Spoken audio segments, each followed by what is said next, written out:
తాడేపల్లి నులకపేటలో 3 రోజుల క్రితం ఒక అమ్మాయి ఆత్మహత్య చేసుకొని చనిపోయింది.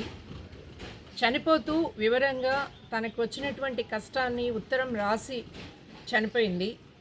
ఆ ఉత్తరమే లేకపోతే ఈరోజు చాలామంది చాలా అనుమానాలకి అవకాశం వచ్చేది.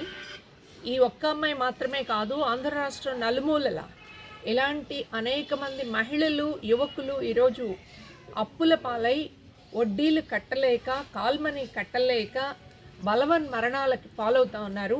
వీటి మీద ప్రభుత్వం తక్షణం దృష్టి సారించాలా, తీవ్రంగా ఈ వడ్డీ వ్యాపారస్తుల మీద, అలాగే అదనపు వడ్డీలు వసూలు చేస్తున్నటువంటి మైక్రో ఫైనాన్స్ సంస్థల మీద చర్యలు తీసుకోవాలని చెప్పేసి ఐద్వార్ రాష్ట్ర కమిటీ డిమాండ్ చేస్తూ ఉంది.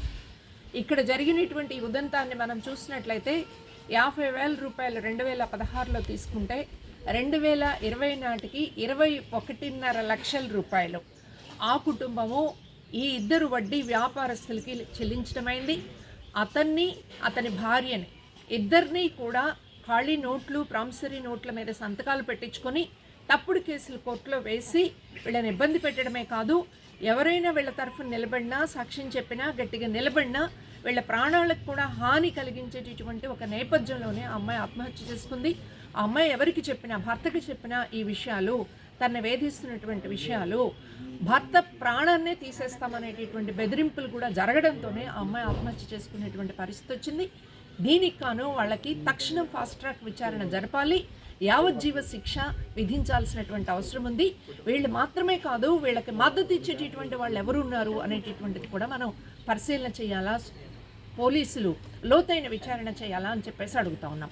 అంతేకాదు హోమ్ మినిస్టర్ దీని మీద దృష్టి సారించాలా. బాధిత కుటుంబాన్ని పరామర్శించారు, సంతోషం, కానీ అది సరిపోదు. పబ్లిక్గా ఒక అనౌన్స్మెంట్ చేయాలి. 2011లో మన రాష్ట్రంలో మైక్రో ఫైనాన్స్ యాక్ట్ వచ్చింది.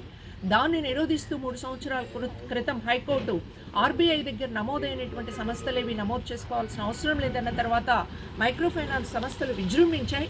ఈరోజు అప్పులు లేనటువంటి కుటుంబం లేదు. వారాల వడ్డీ పేరిట, నెలల వడ్డీ పేరిట అత్యంత దుర్మార్గంగా 2 రూపాయల పైన 30 రూపాయలు, 50 రూపాయల దాకా వసూలు చేస్తున్నటువంటి ఉదంతాలు కూడా మనం చూస్తున్నాము. వీటి మీద 2011లో చేసినటువంటి చట్టాన్ని సవరించాల్సిన అవసరం ఉంది. సవరించి దాన్ని సీరియస్గా ప్రచారం చేయాల్సిన అవసరం ఉంది. మొత్తం రాష్ట్ర వ్యాప్తంగా ఒక క్యాంపెయిన్ చేసి ఈ అప్పుల నుంచి, రాష్ట్రము మా అప్పుల గురించి మాట్లాడండి అని చెప్పేసి చెప్తుంది. అప్పులతో ప్రభుత్వాన్ని నడుపుతున్నామని చెప్పేసి చెప్తుంది. కానీ ఈరోజు సరళీకరణ ఆర్థిక విధానాల్లో చదువుల కోసం, ఇంటి నిర్మాణం కోసం, ఆరోగ్యం కోసం, కుటుంబం నడవడం కోసం కూడా అప్పులు చేసేటటువంటి పరిస్థితికి నెట్టబడ్డారు. కాబట్టి ప్రజలు అప్పుల గురించి ఆలోచించాలని చెప్పేసి మేము కోరుతున్నాం. అంతేకాదు పోలీసులు ఈ విషయాల్లో సీరియస్గా ఉండాలని అడుగుతున్నాం. ఈరోజు నేను ఆ కుటుంబంలో బాధితులతో మాట్లాడడానికి వాళ్ళు భయపడుతున్నారు. పోలీసు వారు ఏమి చెప్తారో అనేటటువంటి ఆందోళనలో ఉన్నారు వాళ్ళు. పోలీసు వారు పరోక్షంగా వాళ్ళకి హెచ్చరిక కూడా చేసినట్లు మాకు అర్థమవుతా ఉంది. నిర్భయ కేసు దేశవ్యాప్తంగా ప్రచారమైంది కాబట్టి, వెల్లడైంది కాబట్టి ఆ కుటుంబం ధైర్యంగా నిలబడగలిగింది. వాళ్ళు ఎలాంటి ఒత్తిళ్ళకి లోపడకుండా నిలబడ్డారు. లేదు కలకత్తా ఇన్సిడెంట్లో జరిగింది, లేదు దిశ ఇన్సిడెంట్లో జరిగింది. కానీ ఈరోజు బాధితుల్ని నోరు మూయించే పని పోలీసులు ఎందుకు చేస్తున్నారు? దీనికి వైడర్ ప్రచారం ఇవ్వడం ద్వారా ఇంకొకరు ఎవరైనా ఇలా వడ్డీ బాధితుల బారిన పడితే మేము రక్షణగా ఉన్నామని చెప్పేసి చెప్పాల్సినటువంటి పోలీస్ శాఖ బాధితుల్ని ధైర్యంగా వచ్చి తమ బాధల్ని చెప్పుకునేటటువంటి దానికి అడ్డం వేసేటటువంటి ప్రయత్నం చేయకూడదనేటటువంటిది పోలీసు వారితో కూడా చెప్పదలుచుకున్నాను. వారితో కూడా నేను స్వయంగా మాట్లాడతాను.